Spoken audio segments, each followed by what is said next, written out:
Posibleng pinatay sa busal o sakal ang 4 na Chinong dinukot sa isang subdivision sa Muntinlupa, ayon niya sa pulisya. Ang 2 iba pa na mag-ina, patuloy pa ring hinahanap. Nakatutok si June Veneracion. Noong October 30, pinasok ang isang bahay sa loob ng isang exclusive village sa Muntinlupa City at dinukot ang mga nakatira doong 6 na Chinese at 3 Pinoy. Agad ding pinakawalan ang 3 Pinoy sa Kalawan, Laguna.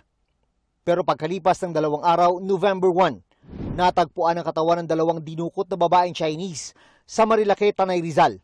Sunod na na-recover noong November 6 ang 2 pang dinukot na lalaki sa Infanta, Quezon.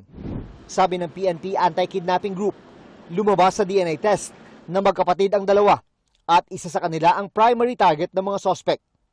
Pero palaisipan sa kanila ang insidente. Since hindi tumatawag sa family, walang demand ransom, nagiging puzzle sa amin. Ano ba ito? Hindi ito tulad ng mga cases ng ibang kidnapping.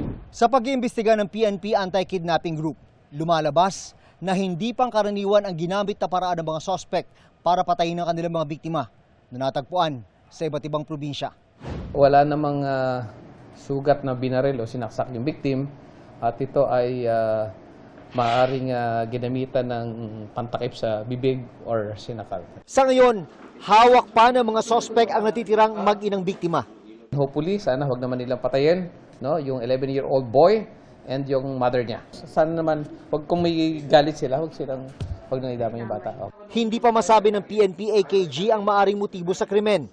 Ang alam nila sa ngayon, may mga negosyo ang pangunahing target sa pagdukot. May mga nawawala raw na mahalagang gamit ng inspeksyonin ang 6 na vault sa pinasok na bahay. 6 ang sangkot sa pagdukot. Karamihan sa kanila ay mga Chinese din na iniimbestigahan daw kung mga hired killer o miyembro ng sindikato. Para sa GMA Integrated News, June Veneracion, nakatutok, 24 oras. Mga kapuso, kasama nyo kami 24 oras. Mag-subscribe sa GMA Integrated News sa YouTube. Sa mga kapuso abroad, bisitahin ang GMA Pinoy TV at www.gmanews.tv.